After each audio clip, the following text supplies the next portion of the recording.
नमस्कार, मैं अशोक कुमार पांडे और स्वागत है आपका टीसीएच पर। ईरान ने जिस तरह से इजराइल पे जवाबी हमले किए हैं, जिस तरह से हाइफा की रिफाइनरी में आग लगती है, तेल अवीव में ढेर सारा नुकसान होता है, तेल अवीव के साउथ में जो शहर हैं उन शहरों में जबरदस्त नुकसान दिखाई देता है। उससे एक बात तो बहुत साफ है कि इजराइल अगर अकेले लड़ता रहेगा ईरान के साथ तो उसकी हालत कोई बहुत अच्छी होने वाली नहीं है।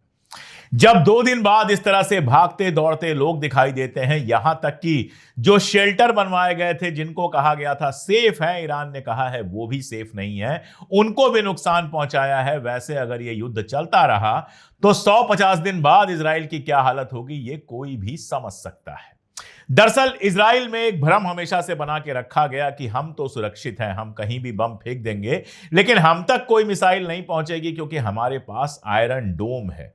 वो आयरन डोम ईरान की मिसाइलों के आगे आयरन मोम बन चुका है। यहां तक कि अमेरिका ने जो डिफेंस सिस्टम दिए थे वो भी बेकार हो गए हैं। एक बात तो बिल्कुल क्लियर है कि ईरान की मिसाइलों ने जिस तरह से सीधे ग्राउंड को हिट किया है, सीधे अपने निशानों को हिट किया है, इसकी उम्मीद ना इजराइल को थी ना अमेरिका को। हालांकि हक्काबी जो अमेरिका का राजदूत है इजराइल में लेकिन इजराइल का नागरिक ज्यादा लगता है, उसने सीनेट की मीटिंग में जरूर कहा था कि ईरान की मिसाइलें जब बरसेंगी तो उनको रोक पाना डिफेंस सिस्टम के बस का नहीं होगा। लेकिन नेतन्याहू को तो अपनी सरकार बचानी थी, नेतन्याहू की सरकार किसी भी दिन गिर सकती थी, इसलिए उसने एटॉमिक का बहाना बना के, एटॉमिक बम का बहाना बना के ईरान के ऊपर अटैक किया। ईरान के ऊपर अटैक करने की प्लानिंग तो बहुत पुरानी थी, कम से कम 10-15 साल से वो लगातार कोशिश कर रहा था कि अमेरिका ग्रीन सिग्नल दे दे तो वो अटैक कर दे। लेकिन ऐसा लगता है कि ट्रंप के टाइम उसके समझ में आ गया कि ये बेवकूफ आदमी कुर्सी पे बैठा हुआ है,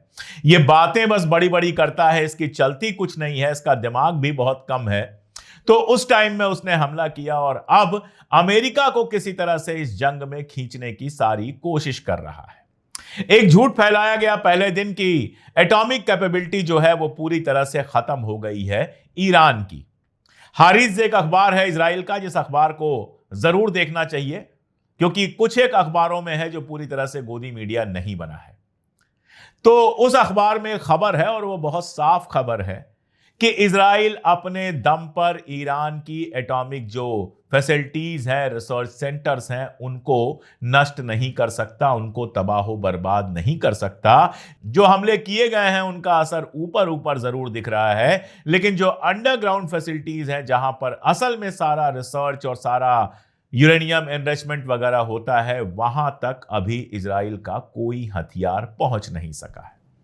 तो ये जंग जो है इजराइल के लिए भी कोई खास आसान नहीं होने वाली है, बल्कि बहुत मुश्किल होती जा रही है। रोज बरोज वो हमला करता है और उसके तुरंत बाद ईरान की मिसाइलें तेल अवीव, हाइफा और पूरे इजराइल में ऐसे बरसने लगती हैं कि हर जगह सायरन बजता है, लोगों को भाग के सेफ जगहों पर जाना पड़ता है। कोई नंगे भाग रहा है, कोई चड्डी पहन के भाग रहा है। आप समझ सकते हैं कि वहां लोगों की हालत क्या हो गई। इस बीच में खबरें भी बहुत हैं, अफवाहें भी बहुत हैं और बहुत सारी बातें हैं। खास तौर पे पाकिस्तान से कई सारी खबरें आई हैं जिन खबरों को समझा जाना चाहिए। पाकिस्तान ने ईरान का सपोर्ट किया है, इसमें कोई दो राय नहीं है। कई सारे इंपॉर्टेंट लोगों के बयान आए हैं जो ईरान के सपोर्ट में हैं। पाकिस्तान की जनता सड़क पर भी उतरी है और सबसे बड़ा रीजन जो हुक्मरानों के सपोर्ट का है वो अवाम का गुस्सा है, क्योंकि पूरी दुनिया में कम से कम मुस्लिम जो कंट्रीज हैं उनके बीच में तो ईरान को लेकर एक समर्थन दिखाई देता ही है। लेकिन क्या वाकई मुस्लिम कंट्रीज ईरान के साथ खड़ी होंगी? एक एग्जांपल दे देता हूं इजिप्ट का। आप जानते हैं कि ईस्ट अफ्रीका में दुनिया भर के एक्टिविस्ट इकट्ठा हुए थे गजा की सीज तोड़ने के लिए। उनका प्लान यह था कि जैसे ग्रेटा थनबर्ग गई थी पानी के रास्ते से, वो जमीन के रास्ते से पहुंचेंगे और गजा के अंदर घुसकर लोगों की मदद करने की कोशिश करेंगे। वो चले, वहां से लीबिया क्रॉस कर लिया, सब क्रॉस कर लिया, फिर पहुंचे इजिप्ट। उसमें नेल्सन मंडेला के पोते भी शामिल थे। हुआ क्या वहां पे इन सब का पासपोर्ट छीन लिया गया और पासपोर्ट तभी इनको वापस दिया गया जब ये वापसी की जहाज में बैठने के लिए तैयार हुए।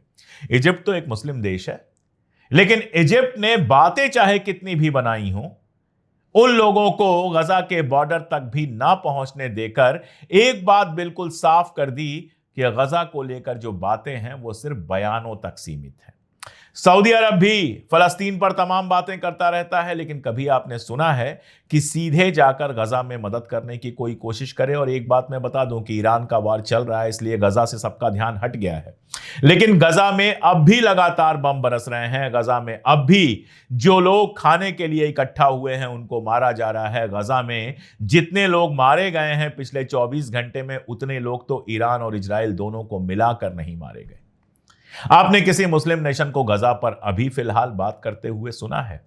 टर्की बहुत बड़ी बड़ी बातें करता है, एर्दोगान अपने आप को वर्ल्ड लीडर समझता है, लेकिन क्या गजा के लिए जबानी जमा खर्च से वो आगे बढ़ा है? जबकि इजराइल के साथ तो उसने तिजारत भी जारी रखी और इजराइल के साथ इनडायरेक्टली मदद वाला रिश्ता भी देखा।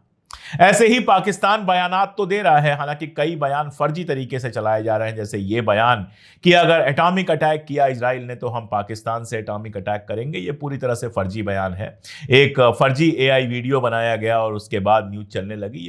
ये बिल्कुल गलत बयान है। अभी तक पाकिस्तान ने ऐसा कोई बयान नहीं दिया है। पाकिस्तान के किसी इंपॉर्टेंट व्यक्ति ने ऐसा कोई बयान नहीं दिया है। क्या आपको सच में लगता है कि ऐसी सिचुएशन आई कि अमेरिका इजराइल की तरफ खड़ा हो गया, लड़ने लगा, तो पाकिस्तान ईरान की मदद करेगा? सोच के देखिएगा, अमेरिका पर जिस तरह डिपेंडेंट है पाकिस्तान, क्या वाकई वो अमेरिका की मुखालफत कर सकता है?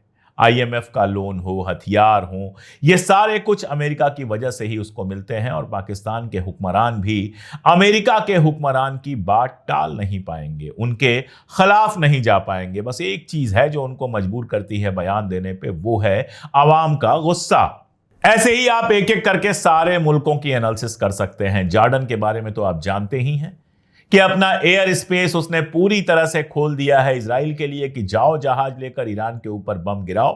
जबकि ईरान से जब मिसाइलें आती हैं तो उनको इंटरसेप्ट करता है जॉर्डन रास्ते में ही। 100 मिसाइलें अगर जाती हैं तो उसमें 4-5 मिसाइलें जॉर्डन में ही इंटरसेप्ट हो जाती हैं। हालत यह है कि जॉर्डन में इंटरसेप्टेड मिसाइल्स गिरी और वहां के घरों में आग लग गई तो जॉर्डन पहला मुल्क हो जाएगा जो किसी और मुल्क पर हमला रोकने के लिए अपने ही लोगों का नुकसान कर रहा है।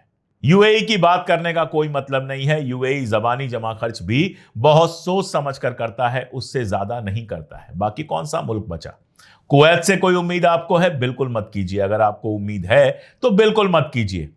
इराक के अंदर क्या हाल है? पूरी तरह से अमेरिकी कंट्रोल में होने के बावजूद वहां पर जो अमेरिकी एम्बेसी है उसको घेरा हुआ है इराक के लोगों ने। इराक के जो आप कह सकते हैं रेजिस्टेंस फोर्स से जुड़े हुए लोग हैं, वो लोग लगातार वहां पर प्रदर्शन कर रहे हैं। उसके साथ ही अगर आप देखेंगे तो दुनिया भर के मुल्कों में प्रदर्शन हो रहा है। नीदरलैंड में कल जो प्रदर्शन हुआ है शायद दुनिया के इतिहास में सबसे बड़े प्रदर्शनों में से हो, जिसमें 1.5 लाख से ज्यादा लोग सड़कों पर थे। जो मैं कहना चाह रहा था वो ये कि अगर आप इजराइल और ईरान के युद्ध को, वार को केवल रिलीजन के चश्मे से देखेंगे, मजहब के चश्मे से देखेंगे तो साफ नहीं दिखाई देगा, बहुत धुंधली तस्वीर दिखाई देगी।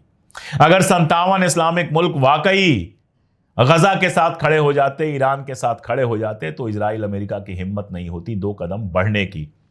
लेकिन जो सऊदी अरबिया, जो जॉर्डन, जो यूएई अमेरिकी राष्ट्रपति के आने पर बिछ बिछ जाता है, अरबों खरबों का गिफ्ट दे देता है, वही गजा के लिए जबान खोलने से पहले भी 100 बार सोचता है। तो सोचिएगा कि ईरान के लिए क्या वाकई वो कुछ आगे जाकर करेंगे।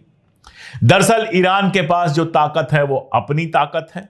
हिजबुल्लाह की 50% कम से कम जो कैपेबिलिटी है वो खत्म हो गई है। तो अगर अमेरिका हमला करता है तो हद से हद यही हो सकता है कि हिजबुल्लाह जो अपनी बची खुशी कैपेबिलिटी है उसका इस्तेमाल करके हमला करे।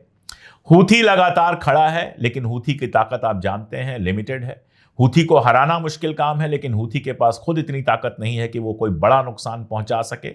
और हमास और बाकी तंजीमों का क्या हाल है वो आप अच्छी तरह से जानते हैं। हालांकि इस जंग में गजा में भी लगातार इजरायली आर्मी के लोगों के मरने की खबरें आ रही हैं और गजा से भी रॉकेट लगातार चल रहे हैं। तो ये जंग बहुत उलझी हुई है। इसको केवल जीत हार, इस्लाम, क्रिश्चियनिटी, इस्लाम, यहूदी के चश्मे से देखेंगे तो परेशान हो जाएंगे। ये जंग बेहद उलझी हुई है और एक जरा सी चीज इसको एक रीजनल वार में और उसके बाद वर्ल्ड वार में तब्दील कर सकती है।